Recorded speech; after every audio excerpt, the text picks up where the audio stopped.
Hello, everyone. I'm here today with Kunal. Hello, Hi, Kunal. how's it Thank you going? for joining me to My having this pleasure. very unofficial chat. Thank you so much. This is what will make it fun. While they're drinking, Yes. sure. It's Coke Zero, it's okay. Yeah, absolutely. So, Kunal, why don't you tell me a little bit about you? Who is Kunal? I've asked that question for so many years, I'm telling you.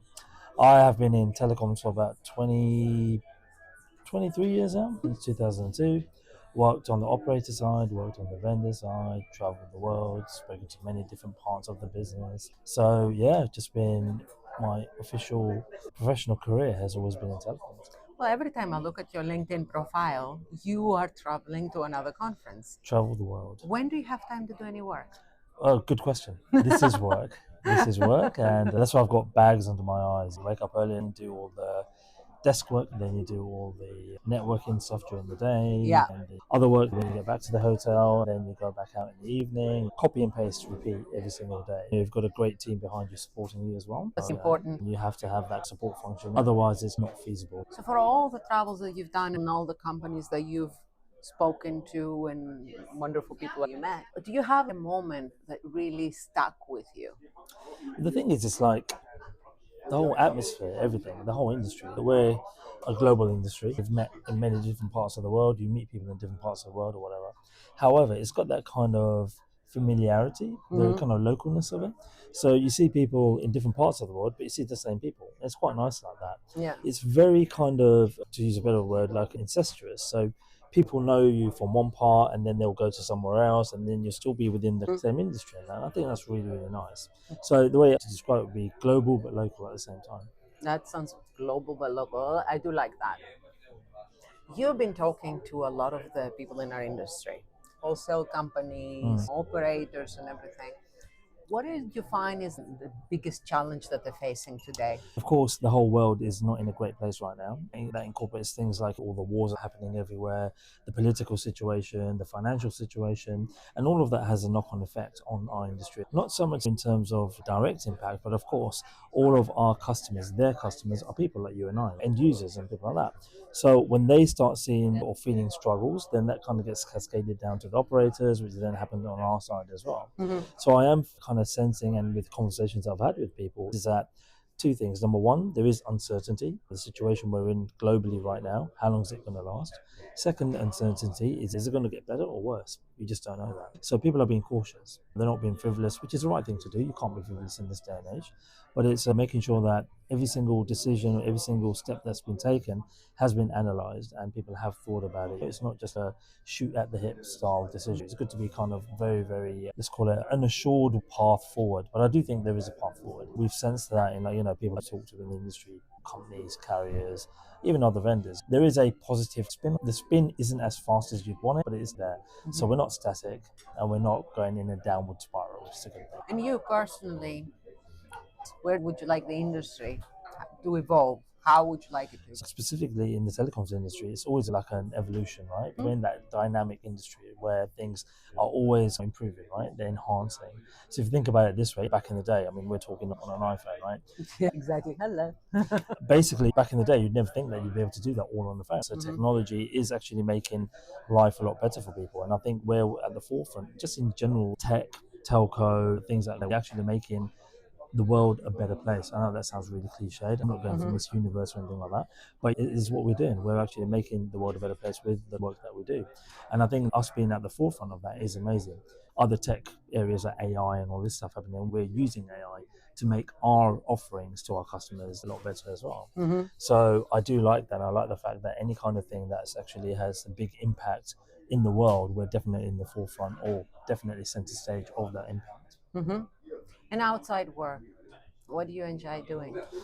While I was traveling, which is great because for work we travel everywhere. You're on a plane. I On think the you must plane, have yeah. like so many miles. I sit next to the pilot. Yeah, I like movies, music, traveling, trying to be healthy. I like my food, which is why it's a bit difficult to be as healthy as you want to be.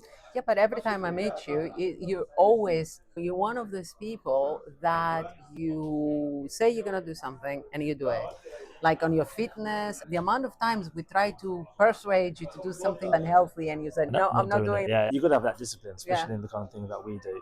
I also feel it's good to try everything. I'm a firm believer in that. Try everything. If you don't like it, don't do it again. Never have that kind of mind frame where like, I wish I'd tried that. Just live for the moment. However, you got to be strict. You got to be regimented in certain things. Health is very important. And also, I think like with that kind of health, being healthier, it has an impact on your mental state, which then has an effect on your kind of communication and your networking with other people. If you're always positive, then other people feel positive towards you. They're happy to come and talk to you, things like that. So it's all kind of connected. I went around, grabbed people, come in, talk No, to, I'm just listen to us. joking. I'm pulling your leg. You know, these kind of events and stuff that we go to, right? A lot of the time it's like speed dating. You've got meeting after meeting after meeting, which is quite nice. It is nice to have like a gap in between so you can capture your thoughts or try and do some preparation work or whatever. But you got to like think on your feet, and sometimes you just got to do that. So it is literally just busyness all the time. No, I mean, you've been a veteran, not age wise, but you've been in the Thanks, I am old. industry, you've been around, always, having so many meetings. And there's so many younger people that have joined the industry. I don't know about you, every event that I've been going late, like, New I don't people. know you, it's new Yeah, people, yeah. younger people. What advice would you give these younger I people? would say that going back to the point of what we do in our industry, a lot of people are not aware, right? Family members, friend members, they say, "What do you do?" So I explain it to them, but they're not aware that effectively they're making a phone call. We do all the work in the background that Yeah. makes that communication possible. So when I speak to new people, I say to them, "Think of it this way: there are so many different peripherals aspects of what we do that makes the world communicate with each other." I was having a conversation with somebody the other week, and they were saying that a lot of people after university want to go into banking or TV or whatever it may be, or even in telco, right? They know about the Facebooks, the social media, the Google, and all that. But to run all that, you need the infrastructure behind. A lot of people are possibly just looking at the front end of it, but there's so much happening in the background. So I think it's quite important for leaders in the industry or whatever to actually, promote all the stuff that we do, so that the next generations understand that if A equals B, then that will lead you to C. Explain what A is, explain what B is, and how that makes C possible. I think it's quite interesting. For example, I don't think I could ever be, with no disrespect to people like this, but I couldn't be an accountant because it's not dynamic enough. And I think the same kind of thing with younger people. It's good to have that dynamism because of social media. They see different walks of life. It's all about progression. Don't loiter. So with the younger generation, tell them what we do, the importance of what we do, and make it fun. I think making the job fun is very important. I couldn't agree with you anymore when it comes to that. It has to be fun. Otherwise, it can be so hectic, especially for events, Yeah. and so full on that if it's not fun, it's so draining, it's depressing. That could be in any role, any Sure, job, sure. period, Yeah, not yeah. just in telecoms. You very well said that it's very challenging to explain to friends and family what we do. It's a lot easier when something is tangible. I remember a few decades ago when I got into the industry selling voice. Mm. How do you tell your family what you sell? It's Yeah. not something I can say, Here it is. Yeah, yeah. I sell this. You sell a minute. What is a minute? Yeah. Then I had to explain, when you make a phone call, all the minutes, the hours you spend Yeah. talking to your relatives are chopped Yeah. up, and then they're traded like the stock market, Exactly. and It's I a would use it. commodity. Like I said, that was not like 5 years ago, 10 years. When I was doing that, it was almost 30 years ago now. So they didn't even understand. Nowadays, somebody will understand it a little Exactly. more. Or sizes of information to explain. So the most highest level is, what do you do for work? I help the world talk to each other. The one liner. That's it, right? Fantastic. Then somebody else goes, so what does that exactly mean? Right? When you make a phone call from your handset to somebody in another country, it's what we do that allows that call to be connected. And then they go to another level. Can you explain that further? Sure. Your operator will charge you X. That call will come from your network and it will go into somebody else's network to terminate onto somebody else's handset that you're trying to call. Now, your operator will charge you X. The operator that's owning that end part of the call, they'll be like, hold on, you're making money, operator A, operator X, sorry. I want to make some money on it. So give me some of that money as well. So that's what we did. That's a commodity part of it. And then the third level is that, okay, so what does that mean? So it's, well, price dependent on congestion, quality, number of hops. I'm like, when you make a phone call, the time it takes for you to hear a dial tone or a ringtone can make a difference. Because Yeah. you may look at your phone and think, hold on, is there a problem with my phone? Is there a problem with my network? What's going on? You can put the phone down. So that kind of customer experience is very important. So all of these factors combine into the trading aspects of, like I said, trading a minute. Yeah. I mean, you missed my keynote this morning, but I shared a funny story. It's not even funny, actually. I was talking to a friend of mine who controls in the UK, a big budget for one of the big retailers. And of course, for many years, I was waxing lyrical about the benefits of messaging. And of course, now RCS and all Sure, the yeah. business, Yeah. because they to reach the customers. They were utilizing different forms of transportation to deliver what they needed to deliver. In their case, is marketing, Right. be it email, be it phone calls. Not so much phone calls these days; it's more like messaging. Yeah. So we're having a coffee in London, and he said to me, Nasia, I'm no longer putting any investment in messaging services. And I was like, well, what do you mean? Yeah, no, I'm putting all my budget in customer experience Right. solutions. This is a customer experience solutions.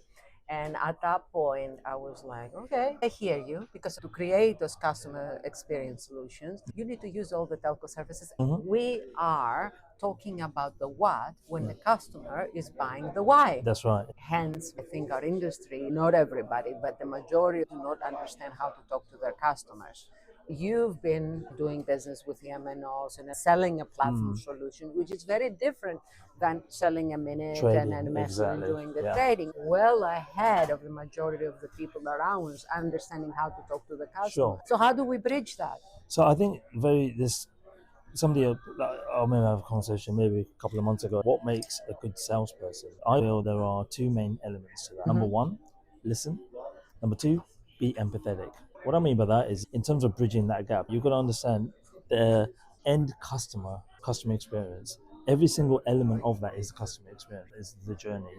Now, one break in any of those elements can screw up the whole customer journey or the customer experience itself. So effectively, you've got to make sure that you do it in baby steps, right? You think, okay, my touch point is this. So I've got to give the best customer service to this touch point customer. And then they cascade it down to everyone else. So I think in terms of bridging that gap is just making sure that, or making people aware that no matter how small your segment, how small your cog is in the machine, it's important, and always do your best in that little cog. Because like I said, it's like the old cliche where just one link is the weakest link in the whole chain, right? If one thing messes up, it screws up the whole chain. So yes, it's important to look at the whole end-to-end process or the whole delivery or whatever, but put in your 100% in your little piece, because it makes a difference. Have you always been a salesperson? No, I used to be an accountant. I used to be in finance. Now, Yeah, now, yeah, why no, you right. say you could never be an accountant? Exactly. I've been there, done that. No regrets. I never have regrets. But I mean, You must be having your own finances on a tip there, top. I mean, I kind of, when I went to university, I had no idea what I wanted to do in life. So I thought, okay, accounts, right? Accounting, right? Every company industry needs accounts. So I did that. And again, no disrespect to finance people, but I just find it so boring. I'm like, this is not my personality. However, I decided I wanted to be in telecoms, and I thought, let me utilize what I've learned and my degree in that. So let me go into finance. So that's what I did. I started off in finance, worked my way up, and then at a point I thought, right, I want to do something completely different. So this is at the carrier side. Then I joined a vendor as a consultant, because they were selling platforms that I was using whilst I was on the carrier side. So then I became a consultant there, and then I was really interested in the products. I became a product manager, and then because I like products and you talk about finances, I know how to do projects. I did project management as well, and then went into pre-sales and pre-sales into sales, and now I think that's what it makes you a better salesperson, this previous experience, because you understand the journey and what both internally and externally somebody has to go through. It goes back to my point, empathetic. You've got to be empathetic to the person, understand the pain points that they have, and listen to them. Tell me, what is your problems? How can I make it better for you? Now, I know I laughed when you said you were an accountant, but I started out my career being a financial advisor. And it didn't last for more than a year because I also found it boring. Back before the crash of being a financial advisor, all the people that stayed and the friends that stayed into that, they were doing so sweetly, driving their Ferraris Of around. course, yeah. And there I am, still on the grind. I look back, and for me, it has to be interesting, fun. Personally, if I'm not creating something, I'm suffocating. I have this insane curiosity. What's next? What's next? And It's about being dynamic, not static. Simple as that. I quit my job back in 2015. I thought, let me try retirement for a little while. You retired? 3 weeks. I was bored. There's only so much daytime TV you can watch, so I need to get back into it. So yeah. Couldn't do So it. you're a lot like me because I took a year off. Mm. I said, oh, I'm gonna do all these things, find a new house or decorate the Yeah. house. It didn't last very long. No. And I'm like, oh, I'm gonna start a book club. I started a book club. I turned a book club into a business. So much so that we had authors come and speak during the Wow. book Okay. club. I had the local agencies sending me their books to review. I turned it into a normal thing, Yeah. Sure. because I just couldn't. Yeah. So I'm like, well, if I'm going to be putting so much effort, fun. Yeah. Even to this day, I mean, it was somebody sent me a message online saying, are you still learning the book club? No, don't have time for it. You know, the thing is that timing is very important. You've got to find time to do things like that. But in terms of being a book club reviewer or a restaurant reviewer, there is no right or wrong answer. You're entitled to your opinion. So just say what you feel. I've read some rubbish books, but some amazing ones too. At least once a month, you read a decent book. That's right. So it was a good laugh, and we would meet in a very swanky place, Yeah. similar to where we're sitting, but Sure. not in a hotel. And a bunch of us will get together, have a good drink, and then the authors will come and talk to us about what inspired them to Of write course. them. It's very interesting. I mean, I think all creativity or artistry is amazing, whether it be writing books, creating artwork, music, visual, TV. I think it's just really, really amazing. And if you think about it, even the aspects of what we do, we are creating, right? It's not just a case of instruction. Even if you are following instruction, there is always an element of your own twist to it. Creativity goes hand in hand in everything that we do anyway. So I've wrote a book about practical IoT. Okay. No, 2 years ago, the first draft. Mhm. And because the industry has been changing so long. So I read it back and I'm like, oh my God, I don't want to put that out. It was my cumulative knowledge about IoT over Sure. the years. A friend from the industry wrote his book, IoT, the hype that nobody Okay. knows about. Yeah. And I was like, okay, that's it. I don't need to worry because he captured the key things. Sure. Then I started about practical digital transfer. Practical, because for me, it's about practical. So, and then I'm like, I don't want to do another how to or self help book. I'm writing a book at the moment. I've done the first draft. And it is about AI, Right. but it's a fiction. I've taken what I'm doing with my customers, how I'm helping them optimize, calibrate inside the company, and I've turned it into a story. And of course, it has spies in there. It's like a heroine in there that's, of course, female and happens to be Greek. And of course, there is even a little bit on space because my dream was always to be an astronaut, fly fighter planes when I was a kid, which is not what I'm doing at the moment. But this is my imagine. I can put whatever I want. The whole premise behind it is about AI, is about what can go wrong, is about all this stuff. But I'm just having a laugh. I don't know if I would ever publish it, but the fun of crafting the story and just putting it out there is so much better than writing a how-to or self-help book. Well, they say that stuff like, that again, cliched, where like it's not about the destination, it's a journey, right? So whether you actually publish it or not, it doesn't matter. You're enjoying the journey. One of my favorite Greek poems is Ithaca. The premise of that poem is about not the destination, it's about the journey. I mean, the whole story of Odysseus, actually, because all the things that he went through after the Trojan War to go back home to Ithaca, all the stops in the middle. When he arrived, very old man in Ithaca, so it wasn't the destination, it was the things journey, across his life the journey. across. And it's always been one of my favorite poems. It wasn't until recently in life as I've been rereading because I've read it so many times, right? And every time I read it, I capture something new. That is almost a manual of how to live life in one poem. Not only a manual of how to live life, it has things about spirituality in there, it has things about, what the new age manifestation that everybody's been talking about. I'm like, oh my goodness, I love this since I was a kid, but I never connected it like that. Well, that's the thing. I talk about spirituality, and there are many crossovers between spirituality and science. For example, everything that we look at is all frequency, light. What we hear is frequency. Frequency is science. So people talk about positive energy, negative energy. The energy that you feel or that you portray or that you emanate or that you receive, it's all frequencies. People say, oh, but that's different to, I'm a scientist and I believe in science. What's frequency? It's science. So it's physics, right? Everything's all connected like that. People's perceptions and reality can be intertwined. However, it doesn't necessarily mean that just because one person has experienced one thing, that they can actually force that on another. So, I mean, religion, for example. Follow any religion that you like. You do you, I'll do me. Or live and let live, Don't try and enforce things on me. I won't enforce things on you. You can have a conversation, of course. Debate is very important. but it's a case of you do what's right for you. And again, that's one thing I try and believe in. Even in work, people have their mindsets, they believe in certain things, and you have a fruitful debate about it, right? Just because I have my opinion doesn't mean I'm always right. But in my opinion, I'm right. But yeah, it's exactly like that. You can have that conversation with anyone, everyone, and as long as there's a healthy discussion, that's the important thing. Positivity doesn't necessarily have to be like it doesn't have to go in your favor, but as long as it's a positive outcome, that's important. You are right.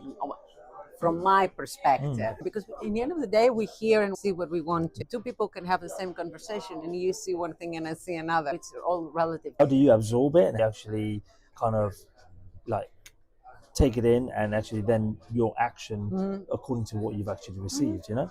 That could be influenced by nature, nurture, and experience. So, you know. Very well put. Very well put. And I do agree that everything is energy. That's why, at least from my side, I try to give as much positive energy to people as possible. Help as many people as I can. You don't need to, because the positive energy you put out there, it will come back That's to right. you It's like karma, threefold. right? Yeah. What goes around comes around type thing. It's important to do things that you want to do because you want to do it rather than expecting, like you said, something to come back. Give an example. Like people give to charities and stuff like that. I give to charities. But But don't talk about it. I hope I you have don't talk no about idea. It's just direct debit out of my account, right? it. It's doing good somewhere, somehow. I don't need to portray it on or publish it on LinkedIn, or I've just realized I've talked about it here, which makes it sound that I have actually published it. But Yeah. anyway, you know the point I'm trying to make. You're giving an Yeah, example, yeah. exactly. Do things that you want to do. For example, I'm getting old, so I'm going to become grumpy now. It's like when people post on Facebook, like, I want to wish my wife a happy birthday. Why Just tell didn't her. you tell her? Exactly. Or there's been times where like I message them, should I let her know? Like, you know, can you just let her know? Like, but each to their own. I don't remember the last time that I put anything personal or something like that on Facebook. It's been years. I mean, I do have a Facebook page. Sure. Nowadays, it's all about business. Or that's what LinkedIn is, right? I do the same on And Facebook. I don't have the time or the energy to just post what I'm eating. this is what I'm doing right now. No, you're And it taking a sounds photo. like judgment, because there's nothing wrong. If It's, people get, if yeah. they get pleasure out of it, Let them. I agree. My first instinct is, oh, what are you doing? Why are you doing it? But then my second thought is, it makes them happy. Let them do what they want to do, you know? you know, the other thing is that we are mirrors on how we feel. All of our judgments, even just what I said, is a judgment based on how I feel and what affects me. Nothing to do with the other person. We are mirrors of our You are. environment.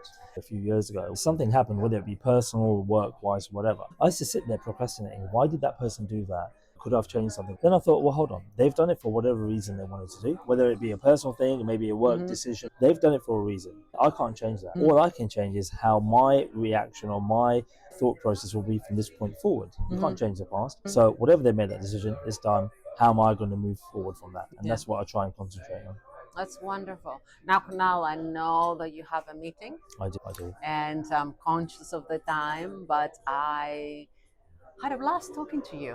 Pleasure's been all mine. Folks, this has been unscripted. We're just having a friendly chat. We thought it would be nice. And also, look at that background. Huh? How wonderful is that? It's beautiful, isn't it? Well, thank you, Kunal. Pleasure. We'll talk again. Okay. Ciao, ciao.